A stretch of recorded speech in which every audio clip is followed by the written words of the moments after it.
Trigger warning. This story includes sexual assault, mention of rape, and drug use. I've been meaning to post this here for a while. Wrote my first draft back in April, so it's taken a long time and a lot of therapy for me to be able to think about this experience. I've noticed how many people's stories take place over weeks, months, even years, so I'm here to tell you mine. 12 hours of my life. I managed to block out a lot of memories surrounding this night, but early this year I was mugged, and my PTSD returned, as did a lot of those missing memories of those 12 hours. This is the first time I'm telling anyone the full story of what happened to me. I haven't told my partner, my therapist, or my parents. No one knows the details. If there's anything that should be taken away from my story, it's this. You do not have to be polite to everyone you meet. The setting.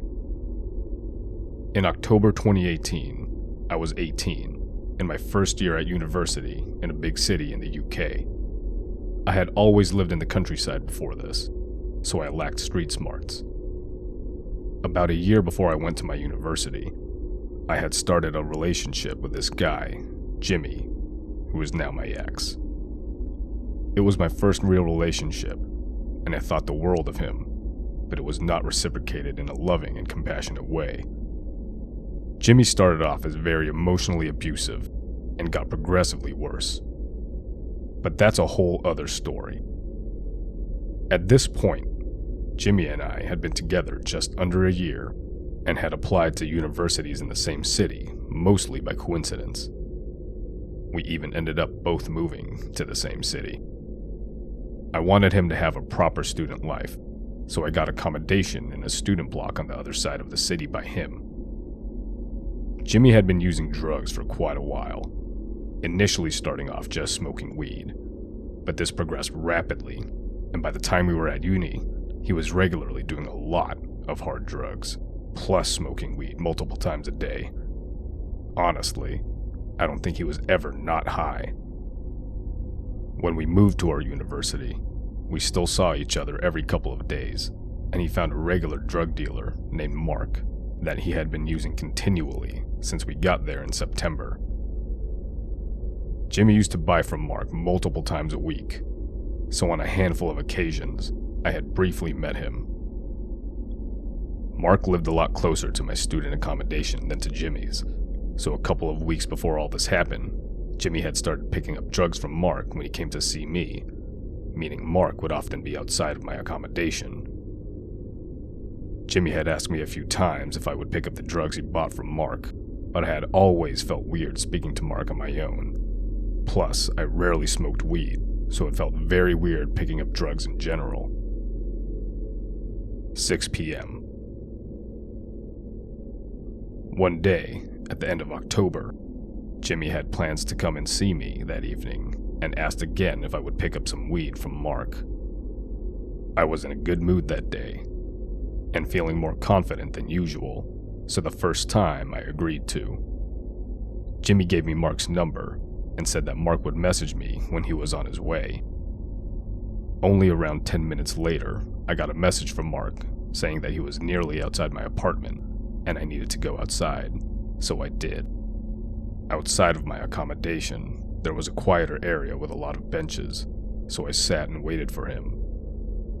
Behind me was only a wall and a small contained area that had all of the trash bins for the building. Out of nowhere, I felt someone's hands on my shoulders in a really weird, creepy way. I jumped and realized it was Mark, who I barely recognized, as I had only briefly seen him a couple of times. I realized now that my back had been to the wall and the bin storage, so he must have been waiting there. I was immediately on guard because of how he touched my shoulders, especially because I didn't know him, so shifted away from him as he sat down next to me. He began talking to me as if we were buddies, asking a million questions about me, even deeply personal questions. The whole time I was deflecting, not wanting to give out any information, so I started asking him questions instead. He began a deep monologue about himself and his life, where he openly told me he had just gotten out of prison a few months before. It was for armed something, some kind of violent crime. I engaged his ramblings, just nodding along, but still trying to get back to the whole point of just picking up drugs for my boyfriend. 7 p.m.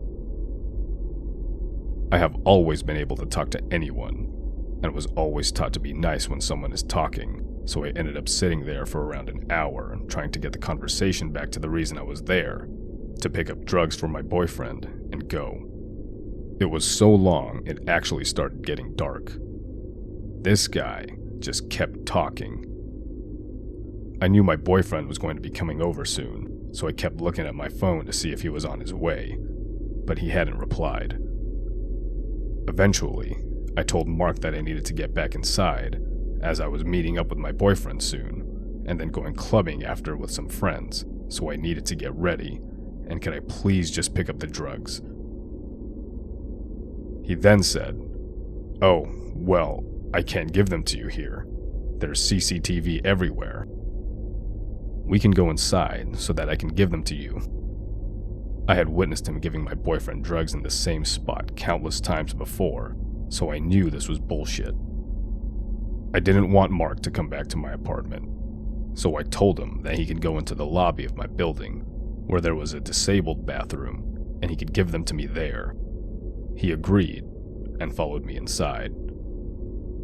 We went into the bathroom, which was very large, so I don't have to be too close to him, and he locked the door behind us. He then began fiddling with something in his pocket, I assumed the drugs, but instead pulled his trousers completely down and started peeing in the toilet. I was so freaked out. This guy just presented his dick to me and began peeing, but I rationalized that there was no way he had any sexual motive because he had met me and my boyfriend together, so knew I was in a relationship. I figured he just really needed to pee.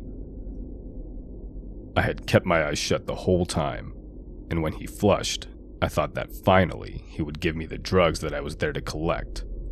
Mind you, this whole thing had been going on for about an hour and a half by this point. He then said, "I really want to roll myself a joint, but there's no space in here to do it. Can I come and roll it on your desk, and then I'll give you Jimmy's stuff?" I asked again if he could just give it to me now, and he said no, saying that I was being rude for not inviting him in. By this point, I was wanting to get ready to go out with my friends later that evening, and knew my boyfriend would be coming by any minute, so I figured it'd be okay even though I didn't want this.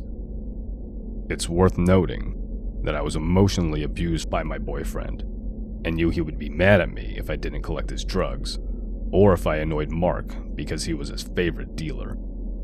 I honestly figured that Mark was harmless, despite him telling me he was a violent criminal, and just assured myself that he was only a bit creepy, and it would be fine. 8 p.m. Reluctantly, I took Mark up to my apartment, opened the door, and let him in. I said he had to roll his joint fast because I had to get ready. Finally, he gave me the drugs that my boyfriend wanted, so I felt better at that point.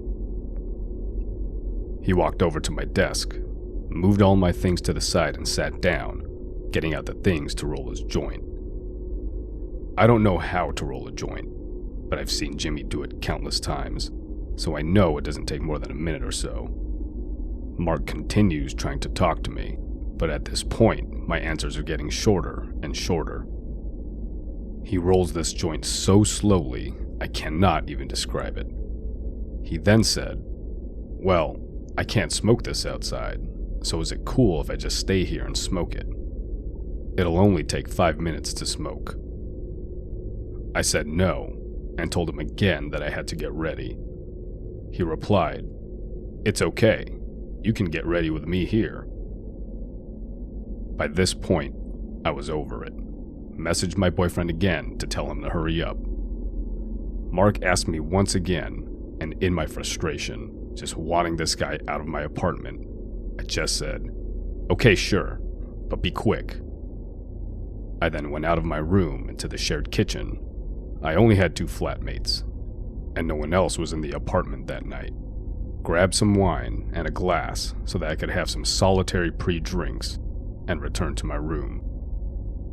I sat for another 15 minutes being increasingly less polite, but he kept talking to me. I drank my first glass of wine pretty fast and decided if Mark was going to take ages, then I would just get ready to go out with my friends. I told him that as soon as he finished smoking, he could just leave on his own, so I left him sitting at my desk, took some clothes into the bathroom, and jumped into the shower. 9 p.m.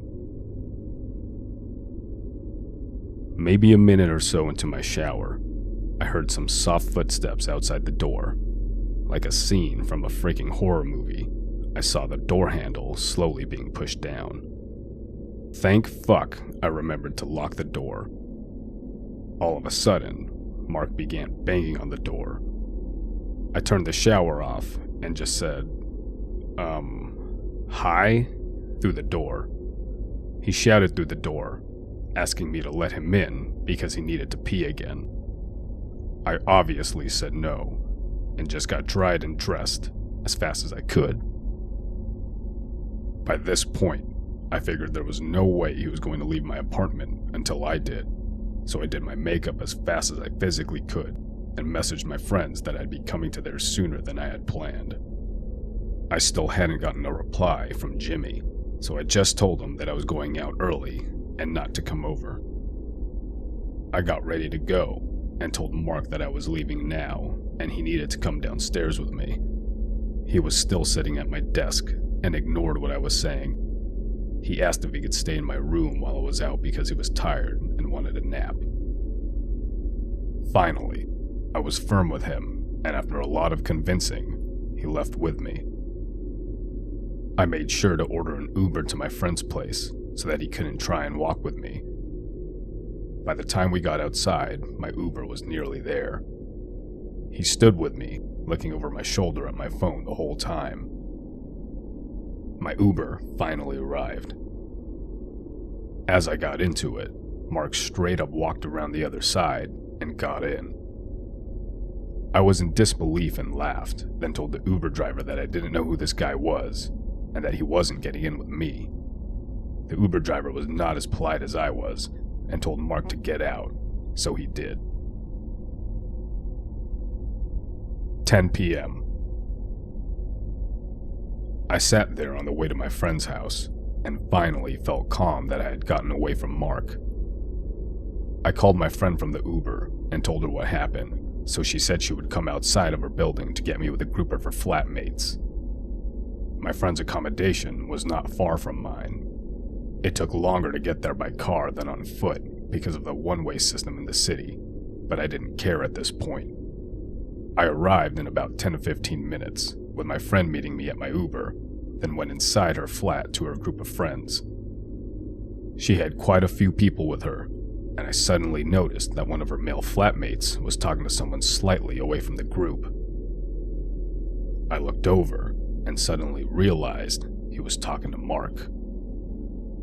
He must have been looking at the address I put in while I was ordering my Uber. I whispered to my friend, and she freaked out and went inside with me straight away. I was super freaked out that this guy just wouldn't leave me alone. He refused to leave my side for the last few hours, and now he had followed me to my friend's house. Unbelievable. Honestly, I felt much safer now, and met a few creeps in my time, so just decided to get over it by having a nice time with my friend, so we sat in her kitchen having a chat and some drinks. 11 p.m. After a while talking to her, I almost forgot what had happened just an hour ago, and was getting increasingly tipsy from the wine. The kitchen door opened, and her male flatmate comes inside, announcing that he invited a guy in who had given him free weed. You guessed it, Mark walked in. Mark addressed me by name and walked over, putting his hands around my waist from behind. I get pretty confident when I drink, so I had no problem pushing him off me and announcing to everyone in a jokey way, "Yeah, this is the guy who has been following me around all evening. I don't even know him." Even in this room with all my friends' flatmates, I still didn't feel safe. He stayed away from me, looking at me for a while from the other side of the kitchen, but I just ignored him. My friend could tell I was uncomfortable, so he suggested we go and drink in her room.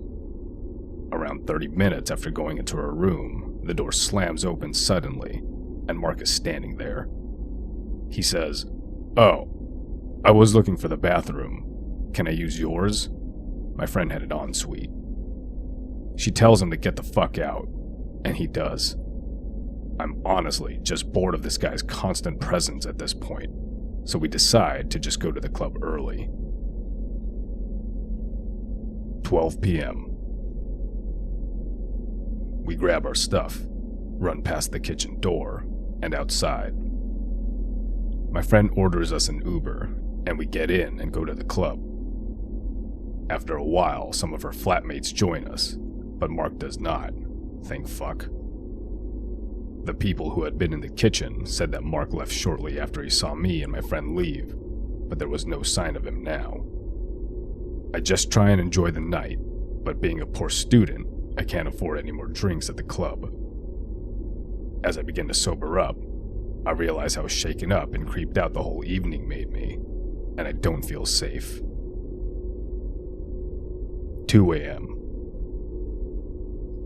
After only a couple of hours, I decided that I just want to go back home and sleep because this whole experience freaked me the fuck out. I take an Uber back, use my key card to get into my apartment building, go upstairs and into my apartment. I started getting ready for bed, put on some PJs and started taking off my makeup. All of a sudden, I heard a loud knock on my door. I had no clue who it was, but since it was still early-ish for a Friday night, I thought it was Jimmy. Maybe he finally decided to show up. My door didn't have a peephole, so I walked to the door in my PJs, unlocked it, planning to open it a tiny bit to see who it was, and then bam. The door flew open so fast that I was pushed backwards into my apartment, and then shoved into my room, which was directly across from the front door. In my panic, I froze, then looked up only to realize that Mark was now standing in my apartment. The realization started to sink in. Mark had just forced his way into my room and was now trapped with him. He was visibly angry and very high. He locked the door behind him and began rambling about how I was so rude for not inviting him in with my friends, for ignoring him, for not letting him in the Uber, etc. I was terrified, so I ran over to my bed and grabbed my phone. He walked over behind me and began grabbing me, touching me as much as he could, so I shouted at him to get off. He saw my phone in my hand and immediately smiled and told me to open the camera. I was terrified, so I did as he said, and he said he wanted a picture of us together. I did as I was told and took a selfie with him while he posed with his arms around me and then kissing my cheek and my neck. He then screamed at me to unlock my phone, so I did. He made me open up my messages and sent Jimmy the selfie of us sitting next to each other on my bed. He waited for it to send and then grabbed my phone and put it down on the desk.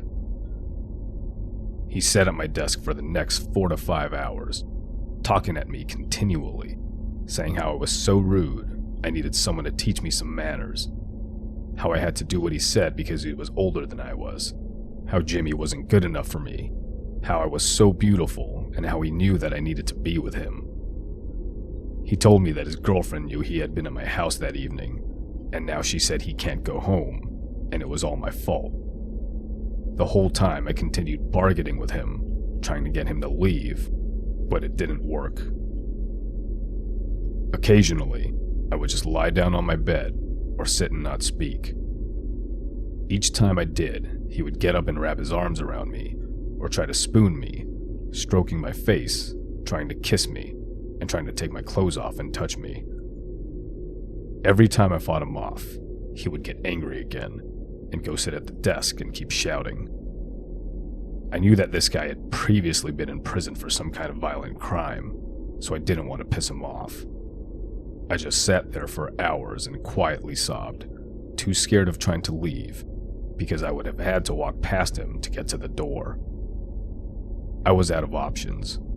I didn't know if I could get out without angering him, and I couldn't call the police because he had my phone. And lastly, my flatmates weren't home, so my screams meant nothing. 6 a.m. While he was sitting at my desk, he kept smoking more weed or taking a line of whatever drug, so was becoming more and more out of it. He was becoming sleepier as he smoked more weed, until I was able to speak between his ramblings, so I gently said I was going to the bathroom. I noticed he had his eyes partially closed, and I figured I only had one chance, so I took the opportunity, grabbed my phone off the desk as fast as I could, unlocked the door, and got the hell out of the apartment. The one thing I will always remember is being in tears, pressing the button for the elevator to come probably about 50 times because I was so scared that he was going to come after me. As I got into the elevator, I heard him come out of my apartment, shouting my name, but the elevator doors closed as he looked at me. I was able to get downstairs and out the building. I ran around the corner of the building in my PJs and manically dialed the number for the police, told them what happened and that this guy had been in prison until recently. The next thing I knew, around 5 police cars had shown up. I was in such a bad state and called Jimmy to tell him what happened.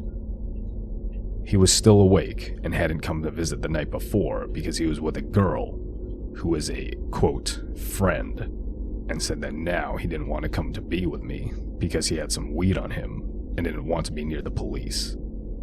I told him to get to my place right now, and he reluctantly did. The aftermath. The police had to force entry to my apartment because Mark had locked himself in and barricaded the door. They arrested him, and he ended up going to prison for drug charges, but not for what he did/tried to do with me.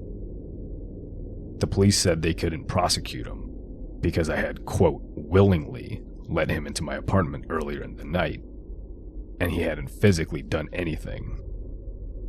Sure, let's disregard the sexual assault, attempted rape, plus holding me hostage in my own apartment.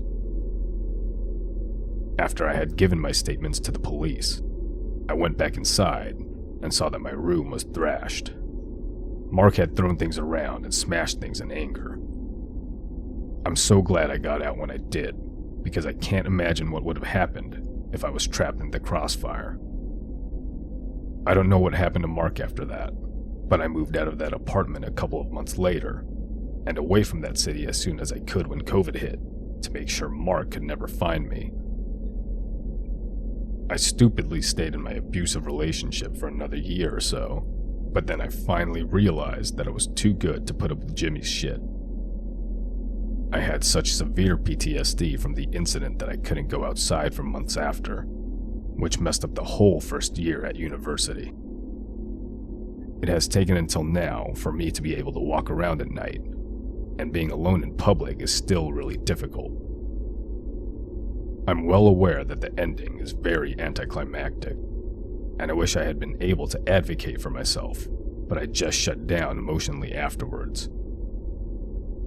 I can't get too much into the details of the sexual assault and attempted rape, because honestly, thinking about it makes me want to throw up. But I realize I was so lucky to be able to fight him off every time, because without a doubt, he wanted to hurt me. After all this happened, I started volunteering with people in prison for crimes like sexual assault, to try and prevent them from ever reoffending. I think it's my way of advocating for others because I couldn't advocate for myself. If you take one thing away from this, stop being so polite. I was raised to be nice to everyone, and I realize now that being polite worsened everything. I wish I had never been polite enough to pick up drugs for my ex, or polite enough to let Mark into my apartment when he begged. So to Mark, fuck you, and please, let's not meet again.